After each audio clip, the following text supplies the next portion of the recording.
Good evening, short story writers. We're continuing this evening with rookie mistakes. I don't know if that's the right term, but the advice is you shouldn't do these things. And when you start writing stuff, it's important just basically to get your first, second, third draft out until you've got your story, and then you do this stuff. So, whatever I'm telling you, don't be afraid to do it. Adjectives and adverbs, just shove them in there, whatever it takes to get that story done. You remove them at the editing stage. Okay, so the advice is to write not listening to your inner critic. The inner critic comes later. It's the inner editor, and that is after the story has been done. It's a bit like considering the editor, the inner editor inside you, as the interior decorator after the house has been built. But first of all, you need to build the house. Okay, and then somebody goes in and thinks, we'll have a spot of white paint on these walls and a spot of white paint on those walls, and maybe we should put some flooring down, and how about we're going to sell this, how about putting up some window blinds and things. So the editor comes later. However, what you need to know for the editing purposes are the things that you should take out. So yesterday, adverbs and most of your adjectives. If you've got adverbs, find stronger verbs unless you utterly cannot do without this particular adverb because it's being used ironically. And the other thing I said was, if you remember, it's okay to give these sentences as speech. So if you've got a character who's talking, then they can use adjectives, they can use adverbs, because that's how people speak. Excuse me.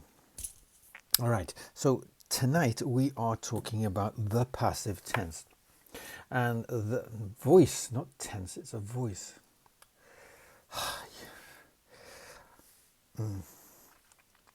Yeah.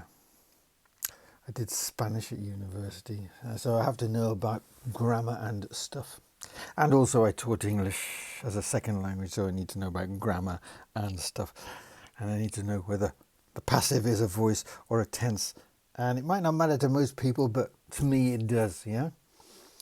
It's a bit of a train spottery sort of thing, but, you know, if that's your thing, that's your thing. And this grammar is, and language is my train set. Okay, so the passive voice. I eat the chocolate. That's active voice. I, the person doing it, very straightforward action and something that is on the receiving end of the action. The chocolate is eaten by me. A lot longer way of saying it. And now the main thing in the sentence is the chocolate. The focus of the sentence now is the chocolate. It's not me. So the focus is the chocolate is eaten, and then who by? Well, by me. But that's an afterthought. The main thing is the chocolate, whereas I eat the chocolate. The main thing in that sentence is me. It could be, I don't know.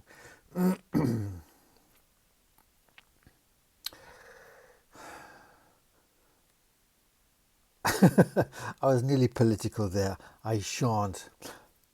Let's switch focus. Stephen King wrote The Shining.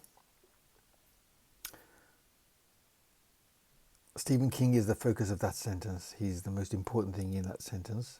What he did, wrote. He didn't sing it. He wrote it. That's next. And The Shining is what he wrote. He could have been any one of his novels there. But The Shining was written by Stephen King. You'll see that. I mean, The Shining? Who wrote The Shining? Oh, The Shining was written by Stephen King. So The Shining is the topic of importance there. It's what you were previously talking about, and who it was written by is a mystery which you are solving with your sentence. So when you're writing, when you are rewriting, when you are editing after you've finished your first finished draft of your story, you go through and you find all these was blah blah by, or just was da da ed, as in was written, was eaten, was said, was delivered, and you change them so it reads better. It's less of a drag. It's the equivalent of turning a slow piece of music into a fast piece of music. The pace is better, and that means it's a better experience for your reader. The exception to this, and it's not a fiction thing, it's an academic and scientific treatise. So if somebody's writing a thesis for a degree, for example, or writing a scientific piece for a journal, then they will use passives a lot. And it's noticeable. And it gives it more weight, more authority, makes it more solemn, more serious. How? I don't know. Must be something in the psychology. But also, as I said, it makes, saying a scientific thing, say you're talking about, I don't know, neurons in the brain, it makes them the focus of the piece rather than the scientists or the people with the brains that contain the neurons. So we're talking about neurons here. We're not talking about people who are slapping the electroencephalograph or encephalograph something electrodes to the head. So yeah,